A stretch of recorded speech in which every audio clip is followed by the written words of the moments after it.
عزیزان گرامی وقار، بحیثیت مسلمان ہمارے لیے اسلام میں عبادات جتنی اہمیت کی حامل ہیں، نماز، روزے، حج و زکوٰۃ، تو صرف ان ایکٹیویٹیز اور ان اعمال کی ہی اہمیت نہیں، بلکہ ہمیں روزمرہ زندگی جو ہم گزارتے ہیں، ہم کیا کھا رہے ہیں اور کیا پی رہے ہیں، کیا کما رہے ہیں، اس کا بھی اسلام میں بڑا گہرا تعلق ہے۔ یعنی کچھ بھی کھا لو، کچھ بھی پی لو اور آ کر کے مسجد میں نماز پڑھ لو، یہ اسلام نہیں ہے۔ اسلام تمہیں اندر سے بھی پاک دیکھنا چاہتا ہے، باہر سے بھی پاک دیکھنا چاہتا ہے۔ چہرے سجا لیں، کپڑے اچھے پہن لیں، لیکن پیٹ میں حرام رزق ڈال کر کے آئیں، اللہ کی بارگاہ میں اس کا کوئی سجدہ قبول نہیں ہے۔ تو ظاہر کا نام صرف اسلام نہیں ہے، ہمارے باطن کی اصلاح بھی ضروری ہے۔ اسی لیے اسلام میں رزق کی بڑی اہمیت ہے، ہم کیا کھا رہے ہیں، کیا پی رہے ہیں۔ اگر آپ نے رزق کے متعلق سوچ و بچار نہیں کیا تو ہو بہو آپ اس کائنات میں جانوروں کی زندگی گزار رہے ہیں۔ جانوروں کے لیے کوئی ریسٹرکشن نہیں ہے، کوئی حد نہیں ہے، کوئی ممانعت نہیں ہے۔ اگر وہ غلاظت کھا لے تو بھی کوئی اس کو برا نہیں سمجھتا، چارہ کھا لے تو بھی کچھ برا نہیں سمجھتا، سڑا ہوا کھا لے تو بھی کچھ برا نہیں سمجھتا، مرا ہوا کھا لے تو بھی کسی کو کچھ فرق نہیں پڑتا۔ جانوروں کی زندگی میں، کھانے پینے کے معاملات میں ظاہر سی بات ہے کوئی لمٹ ان کے ہاں موجود نہیں ہے۔ انسان ہیں آپ، اشرف المخلوقات ہیں۔ اسی لیے رب تعالیٰ فرماتا ہے، یا ایھا الذین آمنوا، اے ایمان والو، کلوا من طیبات ما رزقناکم، ہم نے جو تمہیں رزق دیا ہے ان میں سے پاکیزہ چیزیں کھاؤ، پاکیزہ چیزیں کھاؤ، واشکروا للہ، اور اللہ کا شکر بجا لاؤ۔ اور حدیث پاک رسول کریم صلی اللہ علیہ وسلم فرماتے ہیں، اللہ طیب ویحب الطیب، اللہ تعالیٰ پاک ہے اور پاک چیز کو ہی پسند کرتا ہے۔ پاک چیز کو وہ زیادہ پسند فرماتا ہے۔ تو پاک جس طرح سے، اب آپ کو میں مسائل بتاؤں، نماز میں آنے سے پہلے آپ کئی چیزوں پر توجہ دیتے ہیں۔ بدن پاک ہے یا نہیں، سب سے پہلے آپ یہ دیکھتے ہیں کہ کہیں پیشاب پخانہ یا نجاست حقیقی نہ ہوئی ہو، یعنی غسل واجب نہ ہوا ہو، ایسی ساری چیزیں آپ بدن کا دیکھ لیتے ہیں۔ دوسرے نمبر پر آپ جو کپڑے پہنے وہ بھی دیکھتے ہیں کہ کہیں ان کپڑوں پر کوئی نجاست تو نہیں لگی ہے۔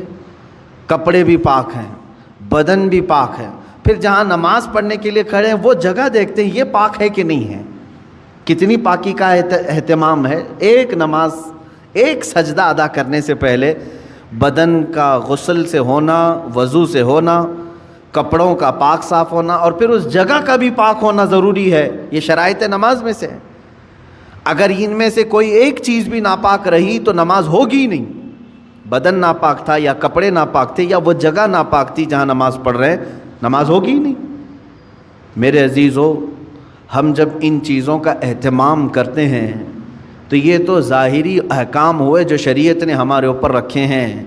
اور حدیث پاک میں اللہ تعالیٰ کے حبیب صلی اللہ علیہ وسلم فرماتے ہیں، ان اللہ لا ينظر الى صورکم بل الى قلوبکم، اللہ تمہاری صورتوں کی طرف نہیں دیکھتا، تمہارے دلوں کی طرف دیکھتا ہے۔ اب تم مسجد میں آ رہے ہو، بدن بھی پاک کر کے آئے، کپڑے بھی پاک کر کے آئے، اور جگہ بھی پاک ہے جہاں نماز پڑھ رہے ہیں، لیکن جسم کے اندر حرام غذا لے کر کے آئے، ناپاک چیزیں کھا کر کے آئے، جس چیز کے اللہ نے اور اس کے رسول نے منع فرمایا وہ چیزیں اپنے جسم کے اندر لے کر کے آئے، تو یوں ہی سمجھ لو میرے عزیزوں کہ اندر کی غلاظت سے آپ نے اپنے آپ کو صاف نہیں کیا، باہر صرف صاف ہو گئے۔ اسی وجہ سے نمازوں کا کما حقہ لطف بھی نہیں مل پاتا، عبادتوں کا وہ ذوق بھی نہیں آ پاتا۔ اس کی وجہ کیا ہے؟ اندر سے یہ خرابی موجود ہے، اوپر سے جتنی لیپا پوتی کر لیں۔ اس کی مثال یوں ہی ہے، آپ نے اپنے جیب میں سڑے ہوئے گوشت کے ٹکڑے رکھے ہیں، مردہ رکھا ہوا ہے، ظاہر سی بات ہے ایک مردہ اور یہ سڑے ہوئے گوشت کی بدبو کتنی ہوتی ہے، یا غلاظت اپنی جیب میں رکھے ہوئے ہیں، اوپر سے عطر پر عطر لگا رہے ہیں، عطر پر عطر لگا رہے ہیں. جتنا بھی عطر لگاؤ وہ اندر کی غلاظت کی بدبو آ ہی جاتی ہے. اور کبھی ایسا ہوتا ہے کہ اس عطر کا بھی فائدہ نہیں ہوتا، وہ مکس ہو کر کے کوئی اور ہی بو بن جاتی ہے، کوئی اور ہی مہکانے لگ جاتی ہے. عزیزان گرامی، ہم اپنے اندر کی غلاظتوں کو رکھ کر کے اگر نماز، روزے، زکوٰۃ یہ ساری چیزیں کرتے رہیں تو ایسی ہی ہے کہ یہ عبادتوں کا کما حق و فائدہ نہیں اٹھا پاتے. نمازوں میں لطف کیوں نہیں مل پاتا؟ سجدوں میں یہ تڑپ کیوں نہیں آ پاتی؟ دلوں کی پاکیزگی اور حلال رزق کی جو اہمیت اسلام میں ہے، اس کی طرف توجہ نہ دینے کی وجہ سے یہ ساری چیزوں کی خرابی آتی ہے. کسی نے کہا تھا آپ تو کہتے ہیں قرآن میں ہے، اللہ نے فرمایا ان الصلاۃ تنہی عن الفحشاء والمنکر، بے شک نماز ہر بے حیائی اور برائی سے روکتی ہے. ادھر نماز پڑھ رہا ہے ادھر چپل چوری کر رہا ہے، ادھر نماز پڑھا ادھر فوراً باہر نکلتے ہی اجنبی عورتوں پر نظر ڈال رہا ہے. تو کہاں اس کی نماز نے تو بے حیائی سے اسے روکا ہی نہیں. قرآن کہہ رہا ہے نماز بے حیائی سے بچاتی ہے، برائی سے بچاتی ہے. ظاہر سی بات ہے آپ کا سوال حق ہے، نماز بے حیائی اور برائیوں سے بچاتی ضرور ہے، اس میں نماز کا قصور نہیں میرے عزیز. نماز کو جس انداز سے پڑھنے کا حکم دیا گیا تھا وہ نماز تم نے اگر پڑھ لیا ہوتا، ظاہر بھی پاک ہو باطن بھی پاک ہو، پھر دیکھو تمہیں نماز صرف بے حیائی اور برائیوں سے بچاتی نہیں بلکہ مولا کے قرب تک پہنچاتی ہے، اللہ رب العزت کے قرب تک پہنچاتی ہے. صاف سی بات ہے میرے عزیزو، اللہ کے حبیب صلی اللہ تعالیٰ علیہ وسلم کی ایک حدیث پاک میں ذکر کرتا ہوں آج. حضور اکرم صلی اللہ تعالیٰ علیہ وسلم ارشاد فرماتے ہیں، اے میرے صحابہ، ان قریب تم دیکھو گے میری امت پر ایک ایسا زمانہ آئے گا کہ لوگ حلال و حرام کی تمیز بھول جائیں گے، جو ہاتھ میں آیا وہ کھا لیں گے. اور یہ وہ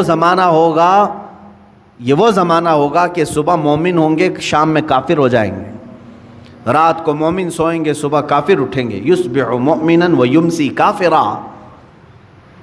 یہ وہ زمانہ آ گیا ہے میرے عزیزو. امت کا اکثر حصہ آج حلال و حرام کی تمیز بھول چکا ہے. ایک بات میں آپ کو بتاؤں، اللہ تعالیٰ نے قرآن پاک میں جو ہمارے لیے احکام بیان کیے کہ کون سی چیز تمہارے لیے سوٹیبل ہے، مجھے یہ بتاؤ کہ وہ ہمارا خالق ہے یا نہیں. اسی نے پیدا کیا ہے ہمیں، اور وہی بہتر جانتا ہے کہ ہمارے جسم کے لیے کون سی غذا سوٹیبل ہے. جس نے بنایا وہی بہتر جانتا ہے نا.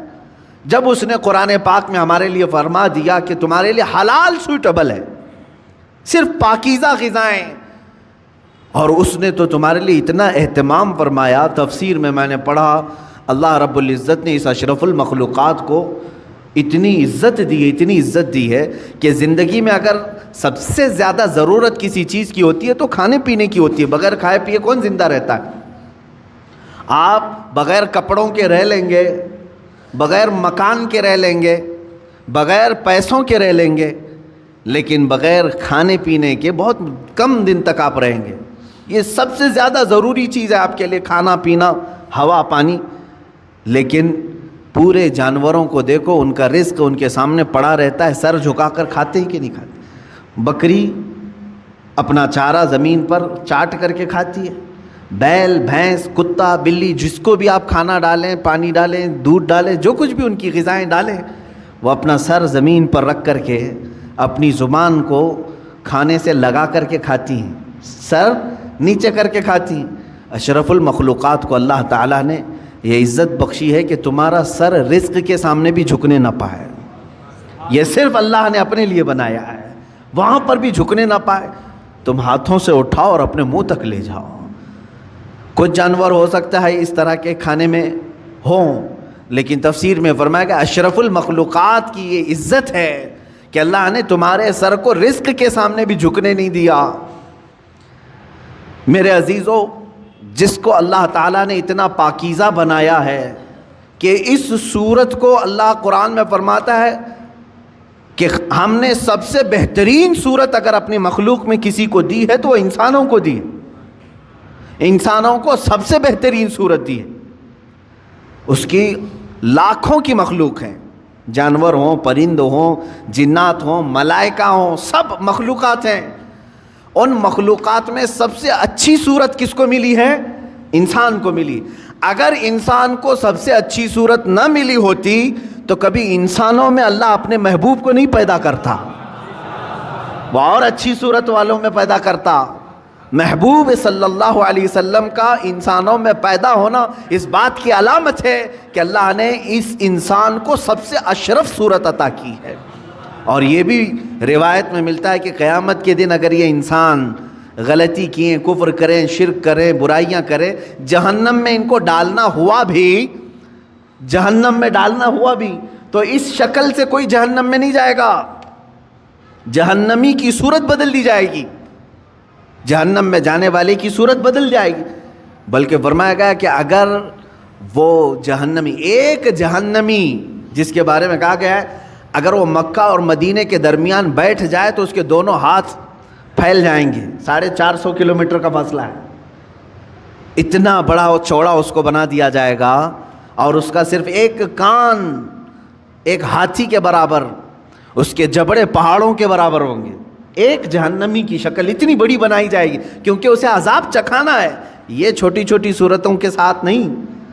اب بتائیں محدثین نے اس شکل کے ساتھ جہنم میں کیوں نہیں ڈالا جائے گا؟ فرمایا گیا کہ اس لیے کہ اسی شکل میں اللہ نے اپنے محبوب کو پیدا کیا ہے۔ محبوب اکرم صلی اللہ تعالیٰ علیہ وسلم انسانی شکل میں ہیں، تو انسانی شکل کو اللہ تعالیٰ جہنم میں نہیں ڈالے گا۔ میرے عزیزو، میں بات یہاں پر یہ کر رہا ہوں کہ جس کو اللہ نے اشرف بنایا، اعظم بنایا، اجمل بنایا، خوبصورت بنایا ہے، اس کی زندگی کے لیے تو یہ ضروری ہے کہ اب وہ کیا کھا رہا ہے، کیا پی رہا ہے، اپنے سٹینڈرڈ کو دیکھ کر کے کرے، اپنے معیار کو دیکھ کر کے۔ تم اگر وہی چیزیں کھا رہے ہو جو کتا کھا رہا ہے تو فرق کیا رہ گیا تمہارے پاس؟ تم اگر وہی چیزیں کھا رہے ہو جو خنزیر کھا رہا ہے تو فرق کیا رہ گیا تمہارے؟ تم اشرف المخلوقات ہو، تمہیں اللہ نے پاکیزہ اور حلال چیزیں عطا کی ہیں۔ کیا کسی انسان کو غلاظت کھاتے ہوئے دیکھا آپ نے؟ اور اگر وہ کھاتا ہے تو عقل سے بہرا ہے، عقل سے پیدل ہے، انسانیت بھول چکا ہے۔ عزیزان گرامی وقار، جب ہم غلاظت، پیشاب، پاخانہ، گوبر نہیں کھا سکتے انسان، تو اسی طرح مسلمان کو اللہ تعالیٰ نے فرمایا تم سود نہیں کھا سکتے، تم جوا کے پیسے نہیں کھا سکتے، تم چوری کا مال نہیں کھا سکتے، اس لیے کہ یہ بھی غلاظت ہے، یہ غلاظت ہے، اور ایسی غلاظت ہے کہ بظاہر تمہیں نظر نہیں آئے گی لیکن تمہاری روح کو ہمیشہ کے لیے خراب کر دے گی۔